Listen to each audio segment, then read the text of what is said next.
साबिक जम्मू कश्मीर गवर्नर सत्यपाल मलिक ने बयान देकर मचाई हलचल। कहा, मेरे दौर में अंबानी और आरएसएस मेंबर की 2 घपलों की फाइलें आई तो दोनों रद्द हुई। कहा, रोशनी स्कीम के तहत हासिल कई एकड़ जमीन फारूक अब्दुल्ला और महबूबा मुफ्ती से निकलवाए। स्कीम को लेकर भी मामला सीबीआई को थमाया।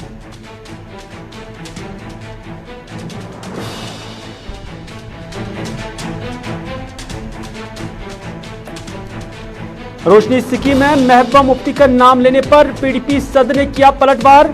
सत्यपाल मलिक के बयान को बताया सफेद झूठ। कहा, सत्यपाल मलिक के लिए माफी है वाहिद ऑप्शन, वरना कानूनी कार्रवाई के लिए सत्यपाल मलिक रहे तैयार।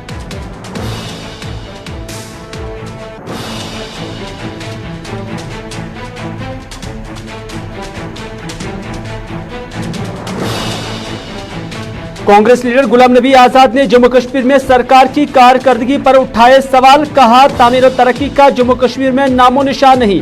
गरीबी, बेरोजगारी और महंगाई का ग्राफ आसमान पर है। ब्यूरोक्रेसी का काम फाइलें देखना है। रियासत की बहबूदी, रियासत की बहाली और इलेक्शन कराने में है मुजम्मिल।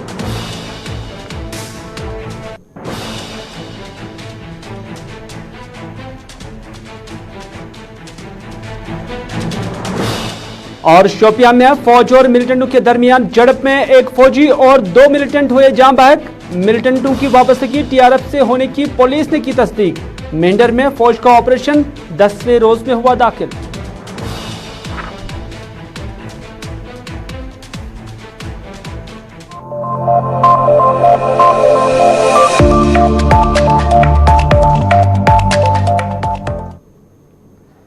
बिस्मिल्लाहिर्रहमानिर्रहीम, अस्सलाम वालेकुम। आप सबका खैर मकदम है। आप देख रहे हैं प्रोग्राम स्पेशल रिपोर्ट।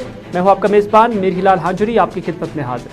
नाज़रीन, स्पेशल रिपोर्ट में बहुत ही अहम खबरें आया चाहती हैं। एनकाउंटर के हवाले से भी आपको बताएंगे और पेट्रोल और उसके साथ साथ जो जहाज में तेल इस्तेमाल होता है उसमें क्या फ़र्क है और क्या वजह है कि जहाज का तेल पेट्रोल से सस्ता है, इस पर भी बात करेंगे। लेकिन सबसे पहले बात करेंगे जम्मू कश्मीर के साबिक गवर्नर या मेघालय के मौजूदा गवर्नर सत्यपाल मलिक के उस बयान की जो उन्होंने जम्मू कश्मीर से मुतल्लिक दिया है।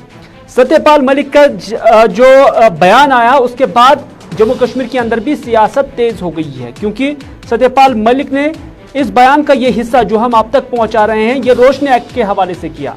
उन्होंने कहा कि जम्मू कश्मीर में रोशनी एक्ट के तहत कई एकड़ के प्लाट फारूक अब्दुल्ला, उमर अब्दुल्ला और महबूबा मुफ्ती को मिल गए थे।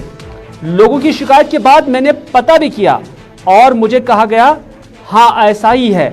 मैंने सारा कैंसिल कर दिया और फिर जांच भी बिठाई, यानी सीबीआई को यह मामला दे दिया। तो इसमें उन्होंने डॉक्टर फारूक अब्दुल्ला, उमर अब्दुल्ला और महबूबा मुफ्ती का नाम लिया और उन्होंने कहा कि उन्होंने भी ये जमीनें हासिल की थी। हालांकि जम्मू कश्मीर में तब तक रोशनी एक्ट एक कानून था और इसी कानून के रव से जम्मू कश्मीर के अंदर जमीनें लोगों को कम रेटों पर दी जा रही थी जो उन्हें ज़ेर कब्जा थी और उसके बाद वो सरकार से वो ज़मीनें खरीदते थे। और ये प्लान जो है ये डॉक्टर फारूक अब्दुल्ला की गवर्नमेंट में जम्मू कश्मीर में मुतारिफ किया गया था, जिसमें मकसद यही बताया गया था कि इन ज़मीनों से जो खालिसा सरकार है या ज़मीन सरकार की जो है उससे जो पैसा हासिल होगा उससे बिजली प्रोजेक्टों की अमलावरी पर इस्तेमाल किया जाएगा। लेकिन सत्यपाल मलिक का मानना है कि ना पैसा कहीं नजर आया और ना ही फिर बिजली बनी है और ना ही बिजली स्टेशन। तो उन्होंने कहा कि जब उनकी नोटिस में लोगों ने ये शिकायतें की हैं, उनकी नोटिस में लाई और उसके बाद उन्होंने एक्शन लिया और ये जमीनें उनसे वापस ली हैं। पहले सुनते हैं कि सत्यपाल मलिक ने रोशनी एक्ट के हवाले से क्या कुछ कहा है। कश्मीर में जो इतनी करप्ट स्टेट है कि आप अंदाज ही नहीं लगा सकते हो।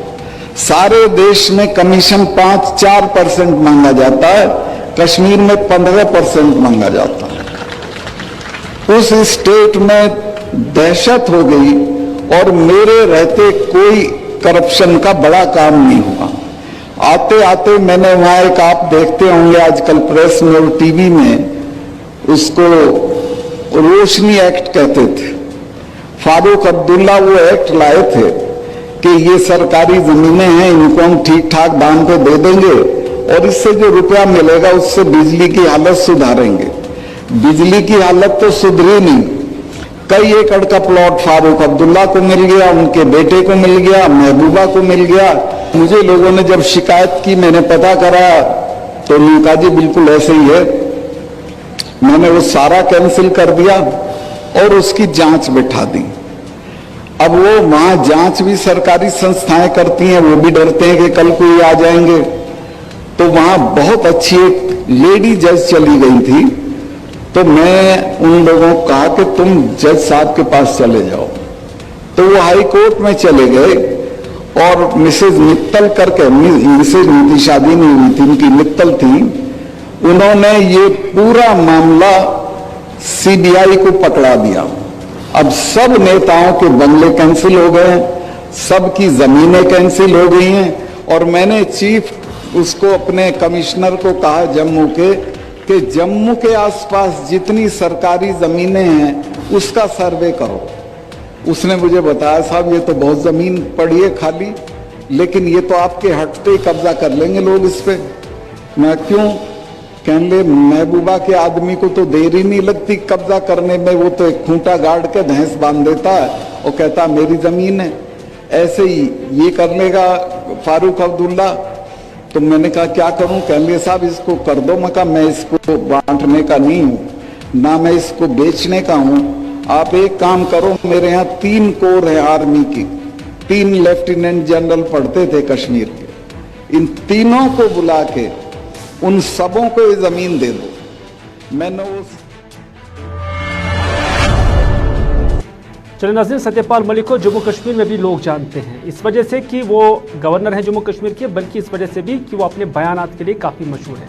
जब एब्रोगेशन ऑफ आर्टिकल 370 हुआ था और उससे पहले सत्यपाल मलिक ने ही जम्मू कश्मीर के लोगों को प्रेस कॉन्फ्रेंस बुलाकर या मीडिया से गुफ्तगू करते हुए यही कहा था कि कोई एब्रोगेशन नहीं होने वाली है।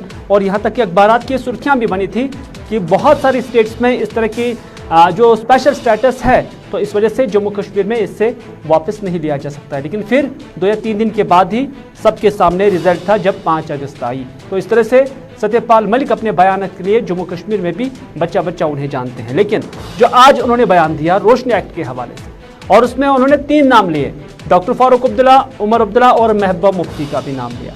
यानी सत्यपाल मलिक का मानना था कि महबूबा मुफ्ती के पास भी रोशनी एक्ट के तहत ज़मीन थी, लेकिन जो ही महबूबा मुफ्ती ने उनका बयान सुना तो उसके बाद उन्होंने ट्वीट की सूरत में न सिर्फ सत्यपाल मलिक के उस बयान को शामिल किया, बल्कि फिर कुछ अपने अल्फाज भी लिखे। अल्फाज अंग्रेजी में हैं और हम आपको ये अल्फाज उर्दू में ट्रांसलेशन करके बताते हैं। मेरे बारे में सत्यपाल मलिक साहब ने जो रोशनी एक्ट के तहत जमीन हासिल करने से मुतालिक बयान दिया वो इंतहाई झूठ और नापसंदीदा है, ये महबूबा मुफ्ती लिखती है।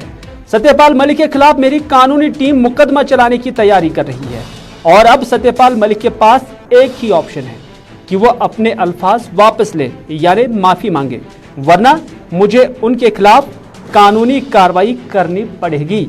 ये बयान महबूबा मुफ्ती ने दिया एक ट्वीट की सूरत में, और ये बिल्कुल उसके बरक्स है जो इससे पहले सत्यपाल मलिक की जो बाइट है, जो साउंड बाइट हमने आप तक पहुंचाई है, जिसपे उन्होंने रोशनी स्कीम के तहत या रोशनी एक्ट के तहत जो ज़मीन हासिल की गई है उसके साथ महबूबा मुफ्ती का नाम जोड़ा था। तो इस ट्वीट से आपको अंदाज़ा हुआ होगा कि महबूबा मुफ्ती यही कहना चाहती है कि उनके पास रोशनी एक्ट के तहत कोई ज़मीन नहीं उन्होंने हासिल की है। तो इस तरह से सत्यपाल मलिक का यह बयान बेतुका है और उन्होंने चैलेंज किया कि वो कोर्ट में जाएगी और बाज़ाब्ता तौर पर केस करेगी, बशर्ते कि वो माफी ना मांगे, यानी अपने अल्फाज वापस ना ले।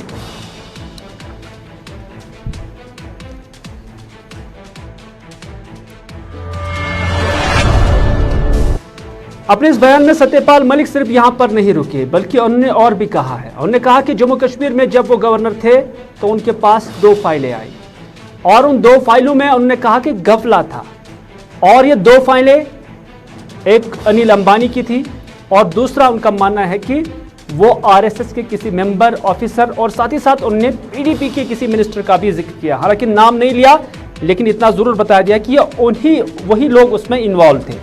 लेकिन जब मुझे, यानी सत्यपाल मलिक कहते हैं कि जब मुझे सेक्रेटरी ने बताया कि इसमें घपला है, तब मैंने दोनों फाइलें कैंसिल कर दी, यानी मैंने उनको अप्रूव नहीं किया बल्कि कैंसिल कर दी।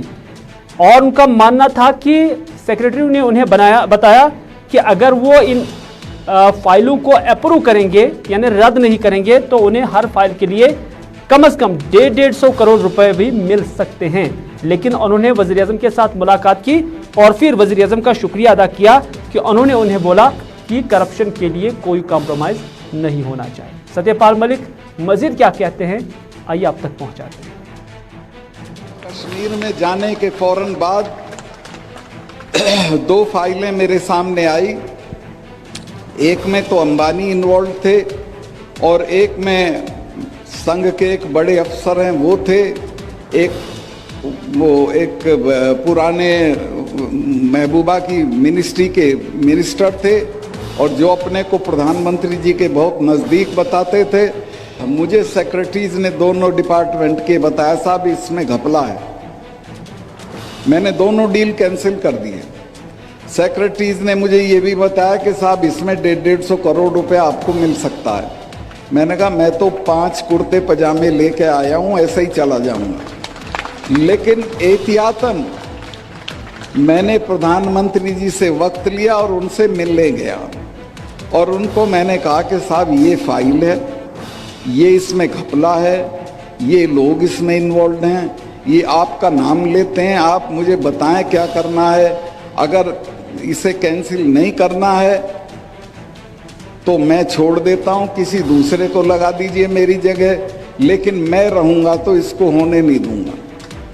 मैं इस बात की तारीफ करूंगा प्रधानमंत्री कि उन्होंने कहा कि नहीं सतपाल, करप्शन पे कोई कॉम्प्रोमाइज़ नहीं की ज़रूरत है। मैंने वो किया और कश्मीर में जो इतनी करप्ट स्टेट है कि आप अंदाज ही नहीं लगा सकते हो। सारे देश में कमीशन 5-4% मांगा जाता है, कश्मीर में 15%। तो नाज़रीन, आपने देखा कि सत्यपाल मलिक का मानना था कि जम्मू कश्मीर में मुल्क के अंदर सबसे ज़्यादा करप्शन हो रहा है और इस तरह से उन्होंने जम्मू कश्मीर का नाम नेशनल लेवल पर दिखाया कि कितना यहाँ पर करप्शन हो रहा है और यहाँ परसेंटेज क्या है किसी भी फाइल को अप्रूव करने के हवाले से। अगली खबर में बात करते हैं गुलाम नबी आज़ाद के दौरे जम्मू कश्मीर के हवाले से। गुलाम नबी आज़ाद जम्मू कश्मीर के दौरे पर हैं और आज श्रीनगर के अंदर मौजूद हैं और उनका मानना है कि इस दौरे के दौरान लगभग 4 दिन उन्होंने यहाँ पर बिताए और इन 4 दिनों के दौरान उनका मानना है कि 70 के करीब डेलीगेशन से उनकी मुलाकात हुई है और उसके बाद गुलाम नबी आज़ाद ने ज़्यादा कोई बड़ा पॉलिटिकल स्टेटमेंट यहाँ से जारी नहीं किया, बल्कि जम्मू कश्मीर की तामीर तरक्की के हवाले से ही बात की और तवक्कात थे कि जम्मू कश्मीर को लेकर गुलाम नबी आज़ाद कोई बड़ा बयान देंगे, लेकिन ऐसा कुछ भी दिखाई नहीं दिया। गुलाम नबी आज़ाद जो जम्मू कश्मीर के दौरे पर हैं ने कहा कि जम्मू कश्मीर में तामीर और तरक्की का नामो निशानी नहीं है। यहाँ गरीबी, बेरोजगारी और महंगाई कई गुना बढ़ गई है। डीजल, पेट्रोल और गैस की कीमतें आसमान को छू रही हैं। तामीरात के लिए काम आने वाला सारा मटेरियल भी कई गुना महंगा हो गया है। उन्होंने कहा कि संग बुनियाद तो रखे जाते हैं लेकिन उन पर तामीर न होने के बराबर है, जिसकी वजह से कश्मीर में मायूसी छाई हुई है। गुलाम नबी आज़ाद ने कहा कि आवाम चाहते हैं कि रियासत का दर्जा जम्मू कश्मीर का बहाल हो जाए ताकि वो अपनी मुंतखबा सरकार बनाएं। ब्यूरोक्रेसी को लेकर गुलाम नबी आज़ाद का एक अहम स्टेटमेंट आया। उन्होंने कहा कि ब्यूरोक्रेसी का काम फाइल देखना है, चुनी हुई सरकार की डायरेक्शन पर चलना है। ब्यूरोक्रेसी पर सियासत करने की आईन में कोई जिम्मेदारी नहीं, लिहाजा जब तक इलेक्शन, रियासत और चुने हुए नुमाइंदे न आएंगे तब तक रियासत की बहबूदी भी नामुमकिन है। गुलाम नबी आज़ाद ने कहा कि मिलिटेंसी खत्म होने तक इंतजार करना मुनासिब नहीं होगा, बल्कि आज तक के दौर में भी हमने देखा कि एक तरफ जहां मिलिटेंसी जारी थी और उसके काउंटर में भी फोर्सेस काम कर रहे थे, तो दूसरी जानिब डेवलपमेंटल एस्पेक्ट्स पे भी काम हो रहा था। लेकिन जम्मू कश्मीर के अंदर ये सारी चीज़ें रुक गई हैं और अगर कोई ये कहता है कि मिलिटेंसी खत्म होने तक यहाँ तामीर और तरक्की नहीं होगी तो वो नामुनासिब होगा, बल्कि ये सारी चीज़ें पैरेलल चलती हैं। हम इसका भी इंतज़ार नहीं कर सकते हैं कि मिलिटेंसी ख़त्म होगी और फिर डेवलपमेंट होगी। ये दोनों चीज़ें पिछले 25-30 साल में हुई है। मिलिटेंसी पे भी काबू किया गया है और साथ साथ डेवलपमेंट भी चली है। और दूसरा ये जो टारगेटेड किलिंग्स हो रही हैं, जिसकी हम सब लोग निंदा करते हैं, मजम्मत करते हैं, उसके चलते जो मोटरसाइकिल पे चलने वाले या दूसरे सड़क पे चलने वाले उनको फिर बंद किया जा रहा है। ये बहुत गलत बात है कि हम अगर मोटरसाइकिल पे चलने वाले को बंद कर देंगे तो मोटरसाइकिल पे लोग नहीं चढ़ेंगे। तेल की महंगाई के लिए, डीजल और पेट्रोल की महंगाई की वजह से आज कार तो कोई इस्तेमाल नहीं कर सकता गरीब आदमी या बच्चे हमारे जो कॉलेज यूनिवर्सिटीज़ में पढ़ते हैं या एम्प्लॉयज़ हैं, वो मोटरसाइकिल इसका इस्तेमाल करते हैं। और अगर मोटरसाइकिल भी मना किया पुलिस ने या उनको बंद कर दिया तो वो अपना काम कैसे कर सकते हैं। इसलिए मोटरसाइकिल पे सवारी वाले को बंद करना या उसका मोटरसाइकिल ज़ब्त करना, ये भी काबिल मज़म्मत है और इससे और भी लोगों के दिल में सरकार के प्रति गुस्सा बढ़ सकता है। तो सरकार को चाहिए कि जितनी भी चीज़ें प्रो पीपल है, आवाम के हक की है, उनको करना चाहिए। उन पर इतना दबाव नहीं डालना चाहिए, इतना प्रेशर नहीं डालना चाहिए कि बेचारे आदमी की कमर ही टूट जाए। बहुत सारे मुसीबतों से पिछले 30-32 साल से जम्मू कश्मीर के अवाम गुज़र रहे हैं। मिलिटेंसी की वजह से बहुत लोगों ने हर चौथे पाँचवें घर के बाद किसी न किसी का बेटा मारा गया है, बाप मारा गया है, भाई मारा गया है, और जिसकी वजह से यहाँ जो नाज़रीन, आपने सुना गुलाम नबी आज़ाद यही कहते थे कि मिलिटेंसी खत्म होने तक इंतज़ार तामीर तरक्की का नहीं किया जा सकता है। और जब उन्होंने मिलिटेंसी का जिक्र किया तो हम भी एनकाउंटर का ही जिक्र करते हैं। दरअसल शेरबाग द्रगड़ शोपियां का इलाका, जहां पर आज सुबह ही फोर्सेज यानी फौज पर जो पेट्रोलिंग पार्टी थी 44 RR की, उस पर कुछ मिलिटेंटों ने हमला किया, गोलियां चलाई और उसके बाद यहां पर एनकाउंटर हुआ। और इस एनकाउंटर के इख्तिताम पर अभी तक जो मालूमात मिल रही हैं उसमें यही बताया गया है कि एक फौजी एहलकार इसमें जाम बैक हुआ, जबकि 2 मजीद जख्मी हुए। हालांकि पहले तीनों जख्मी थे, लेकिन उन 3 में से एक के जाम बैक होने की तस्दीक हो गई है। लेकिन साथ ही साथ इस एनकाउंटर में 2 मिलिटेंट भी मारे जा चुके हैं और दोनों का ताल्लुक TRF से बताया जा रहा है। और इसमें आदिल अहमद नामी एक TRF के कमांडर के तौर पर भी पुलिस ने शनाख्त की है। और फिल वक्त जो है न सिर्फ यहाँ पर बताया जा रहा है कि एनकाउंटर खत्म हुआ, बल्कि साथ ही साथ जब हम पुंछ का भी जिक्र करते हैं, मेंढर का भी जिक्र करते हैं, तो वहां पर एनकाउंटर 10वें दिन में अब दाखिल हो चुका है। और जहां कल से ये खबरें वहां पर गश्त कर रही थी सोशल मीडिया से लेकर दीगर प्लेटफॉर्मों पर कि पुंछ के अंदर फौज कुछ बड़ा करने वाली है। और यही वजह है कि जो वहां मकामी आबादी है उन्हें कहा गया है कि वो घरों के अंदर ही रहे, जंगलों की तरफ ना रुख करे। इन दोनों खबरों को लेकर यानी शोपियां को लेकर इस वक्त हमारे साथ है शाहिर शाद और जमशीद मलिक पुंछ मेंढर से इस वक्त हमारे साथ बराह रास्त मौजूद है। पहले शोपियां से इरशाद आपसे जानना चाहूंगा, क्या कुछ तफसीलात है इस एनकाउंटर के हवाले से? क्या एनकाउंटर खत्म हो चुका है और क्या दोनों मिलिटेंटों की शराकत हुई है? उनका ताल्लुक किस तंजीम से है? क्योंकि खबरें आ रही हैं कि उनका ताल्लुक TRF से है।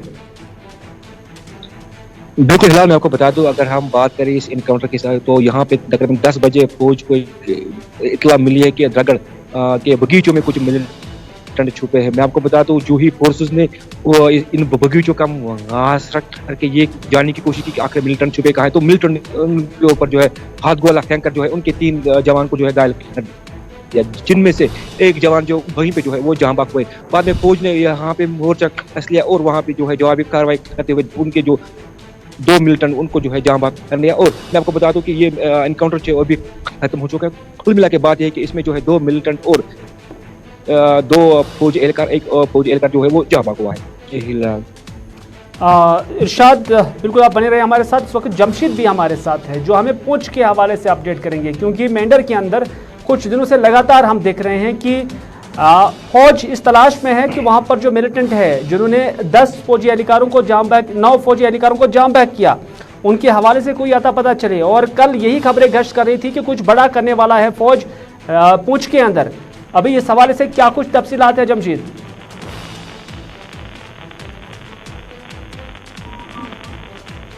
हम फिर से राब्ता कायम करने की कोशिश करेंगे जमशीद के साथ, क्योंकि पुंछ के अंदर कल से ही ये खबरें गश्त कर रही थी जब वहां पर मस्जिदों के अंदर ये ऐलानात हुए, पुलिस की जानब से ये कराए गए ये ऐलानात कि जो लोग वहां के हैं वो अपने मवेशियों को घरों के अंदर ही रखें, बाहर जंगलों की तरफ ना उन्हें लिया जाए। और साथ ही साथ लोगों से भी कहा गया था कि वो घरों के अंदर ही रहे।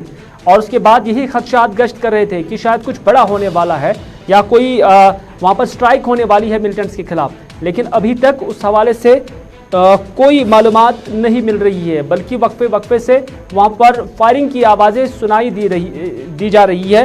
लेकिन अभी तक भी किसी के किसी भी मिलिटेंट के मारे जाने की कोई खबर नहीं मिल रही है। जमशीद इस वक्त हमारे साथ है। जमशीद, क्या है ताज़ा तफसीलात, क्योंकि कल यही कहा जा रहा था कि फौज कुछ बड़ा कर सकती है, क्या अभी तक इस हवाले से कोई खबर आ रही है? नहीं, अभी तो कोई बड़ी कार्रवाई नहीं हुई, क्योंकि कल मसाजिद से ऐलान किया जाने के बाद उनके लोग अपने अपने घरों में चले जाएं, उसमें उसके बाद ये लग रहा था कि वो बड़ी कार्रवाई की जा सकती है और लोगों में भी काफ़ी दहशत देखने को मिली, मगर इस तरह की कोई बड़ी कार्रवाई तो नहीं देखने को मिली। मगर आज सुबह एक बार फिर गोलियों का आवाज़ें सुनाई दी, मगर इस वक्त फिर हालात मामूल के मुताबिक जैसे पिछले 10 दिनों से चलते आ रहे हैं, फायरिंग होती है और खामोशी हो जाती है। इस वक्त भी हालात बिल्कुल वैसे ही नजर आ रहे हैं। चलिए, आप दोनों का बहुत बहुत शुक्रिया। इरशाद, आपका भी शुक्रिया और जमशीद, आपका भी शुक्रिया। खबरें यही है कि जहां शोपियां के अंदर 2 मिलिटेंट मारे जा चुके हैं और इसके साथ साथ एक फौजी एहलकार भी यहां पर जाम बैक हो गया है, वहीं पर मेहंडर के अंदर जो सूरत हाल है वो लगातार वैसी बनी है जैसे पिछले कुछ दिनों के अंदर थी, और जो कुछ खबरें गश्त कर रही थी कि कुछ बड़ा हो सकता है, लेकिन अभी तक इस हवाले से कोई अमल आवरी नहीं हो पाई है।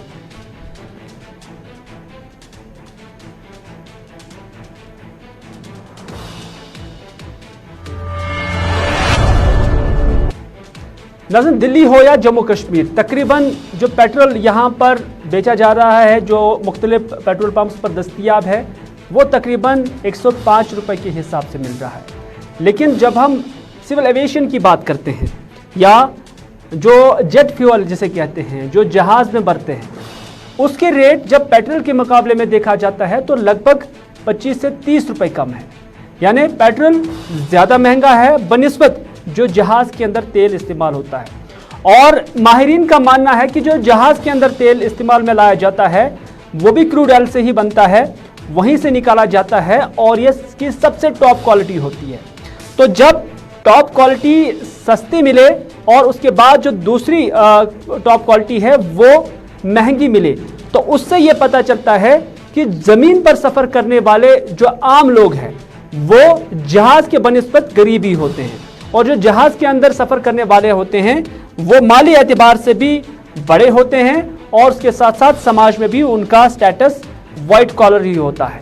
तो इस तरह से ज़मीनी सफ़र करने वालों का जो सफ़र है वो काफ़ी महंगा रहता है बनिस्बत कि जो जहाज़ों के अंदर सफ़र करने वाले हैं। बाज़ मुबस्सिरीन ये भी कहते हैं कि जहाज़ का जो बिज़नेस है ये बड़े लोगों का रहता है, तो इस वजह से सरकार ने बड़े लोगों को ये रिलैक्सेशन दी है कि उन्हें जो तेल जहाज़ के लिए इस्तेमाल होता है, जिससे एटीएफ कहती है, एविएशन टर्बाइन फ्यूल, तो वो सस्ता दिया गया है और उनके लिए सरकार मेहरबान है। लेकिन गरीब, जिसमें कोई ऑटो रिक्शा वाला है या कोई गाड़ी वाला है या कोई टैक्सी वाला है या कोई भी सोमो वाला है या कोई निजी गाड़ी चलाने वाला है, तो उसके लिए 25 से 30 रुपये ये तेल महंगा दिया जाता है। यानी इस पर इतने टैक्सेस लगाए जाते हैं कि वो इतना महंगा बन जाता है। एशिया के अंदर जब भी हम देखते हैं तो भारत उन कंट्रीज में शामिल है जो ज्यादा टैक्सेस तेल पर लगाते हैं। और क्या है ये पूरी कहानी, ये जानने के लिए सईद इरफान फाजिल हमारे नुमाइंदे इस वक्त हमारे साथ है। इरफान, जानना चाहेंगे क्योंकि खबरें यही आ रही हैं कि जो सिविल एविएशन या जो जहाज के अंदर जेट्स में जो तेल इस्तेमाल में लाया जाता है वो पेट्रोल के बनिस्बत 25 से 30 रुपए कम है उसका दाम। क्या वजूहात बताए जा रही हैं, क्योंकि आपने भी दाएं बाएं जो इसके कंसर्न्स हैं उनके साथ राब्ता किया था। बहुत बहुत शुक्रिया हिलाल। बात अगर करें, सबसे पहले मेरे पास एक स्टेटमेंट है बोइंग 747 को लेकर। अगर मैं 4 लीटर पेट्रोल के हवाले से बात करूं तो उसमें एवरी सेकंड यानी पर लीटर एवरी सेकंड जो है वो तकरीबन 4 लीटर पेट्रोल जलता है। पर मिनट के हिसाब से 240 लीटर और 14,400 जो है तकरीबन 1 मिनट के हवाले से पर लीटर जो है पेट्रोल जलता है।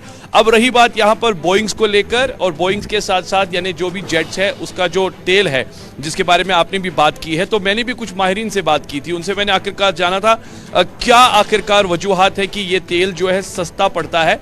अगर मैं बात करूं जितने भी टैक्सेस हैं या जितने भी एक्साइज ड्यूटी है वो इस पर कम लगती है बनिस्बती जो तेल खासतौर पे गाड़ियों में या स्कूटर्स पे इस्तेमाल किया जाता है। एक साइड से अगर आप देखेंगे तेल के जो दाम है, बढ़ते हुए दाम लगातार दिखाई दे रहे हैं। जी। क्योंकि ये चीज बड़ी इंपॉर्टेंट है कि जब कोई जी हाँ लेविशिंग रूट ढूंढता है या लेविशिंग फ्लाइट ढूंढता है या अमीर की अगर हम बात करेंगे जिनके पास पैसा अच्छा है, वो एक तो अच्छा ट्रैवल करता है, मगर उसके साथ साथ अगर देखा जाए तो वो तेल सस्ता क्यों है। एक गरीब इंसान जो कि गाड़ी चलाता है, टू व्हीलर चलाता है, उसको तकरीबन वही पर लीटर जो है 100 रुपए से ज्यादा मार्केट में मिलता है। अब अगर हम ग्राउंड की बात करें, जो ये जिसकी आपने बात की है टर्बाइन फ्यूल को लेकर, यही पर लीटर जो है एयरलाइंस को लेकर 60 रुपए तक पहुंच जाता है। ये हमारी स्पेशल रिपोर्ट है जो हमने आज पता किया है, जबकि कोविड के दरमियान भी आप श्रीनगर की बात करते हैं, श्रीनगर के हवाई अड्डे पर ये तेल 60 रुपए के आसपास ही पहुंच जाता है। तो उस हिसाब से अगर देखा जाए तो इसमें काफी फर्क है, लगभग 35 रुपए से ज्यादा का फर्क है, 45 रुपए का फर्क है। एब्सोल्युटली। और दूसरी जानिब ये भी आप देखिए, जो तेल फ्लाइट्स के लिए इस्तेमाल होता है वो 100% प्यूरिफाइड होता है, कंप्लीटली फाइन क्वालिटी का होता है, बनिस्बती वो फ्यूल जो कि आप गाड़ियों के लिए इस्तेमाल करते हैं, टू व्हीलर्स के लिए इस्तेमाल करते हैं, वो इतना रिफाइंड नहीं होता है। और ये भी एक बड़ी इंपॉर्टेंट बात है कि इस तेल में अब आए रोज बढ़ते हुए दाम दिखाई दे रहे हैं। तो कह सकते हैं एक बहुत बड़ा हैमर है। कहीं ना कहीं जो मुबस्सिरीन यही कहते हैं। फिलहाल आपका बहुत बहुत शुक्रिया कि आपने पूरी तफसीलात दी। Thank you. कि जो बड़े लोग हैं जिनका बड़ा कारोबार रहता है, यानी जहाज का कारोबार, एविएशन का कारोबार जो लोग करते हैं, वो बड़े लोगों में ही शुमार होते हैं बनिस्बत जो कोई छोटी गाड़ी चलाता है, कोई ऑटो रिक्शा चलाता है। तो इस हवाले से जो उन्हें तेल फराहम किया जाता है वो सस्ता दिया जाता है, यानी एयरफेयर सस्ता किया जाता है, और जो ज़मीनी सफ़र है उसे महंगा किया जाता है। दूसरी बात यह भी है कि ज़मीनी सफ़र करने वालों का जो कंजप्शन है तेल का वो भी ज़्यादा रहता है। तो इस वजह से सरकार आम लोगों को, गरीबों को ज़्यादा टैक्सेस लगाकर उनसे पैसा वसूलती हैं, और उन लोगों से, मजदूरों से जो योमिया 300, 500, 700 के आसपास ही कमा लेते हैं, बल्कि जो बड़ी बड़ी कंपनियां हैं उन्हें टैक्सेस में रिलैक्सेशन दी जाती है। और यही वजह है कि जो सबसे रिफाइंड तेल है क्रूड ऑयल से जो निकाला जाता है वो जहाज में इस्तेमाल होता है। और ये हैरानगी की बात है कि जहाज का तेल सस्ता है बनिस्बत की जो गाड़ी में तेल इस्तेमाल होता है, चाहे वो डीजल हो या पेट्रोल हो।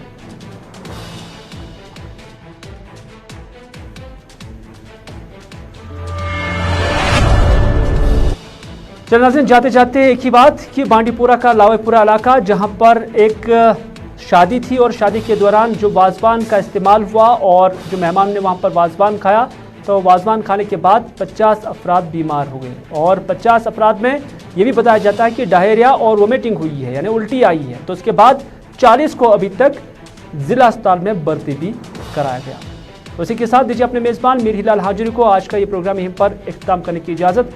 इस बात के साथ कि अगर ज़िंदगी रही तो आपसे फिर होगी मुलाकात। तब तक के लिए खुदा हाफिज़, फी अमानिल्लाह।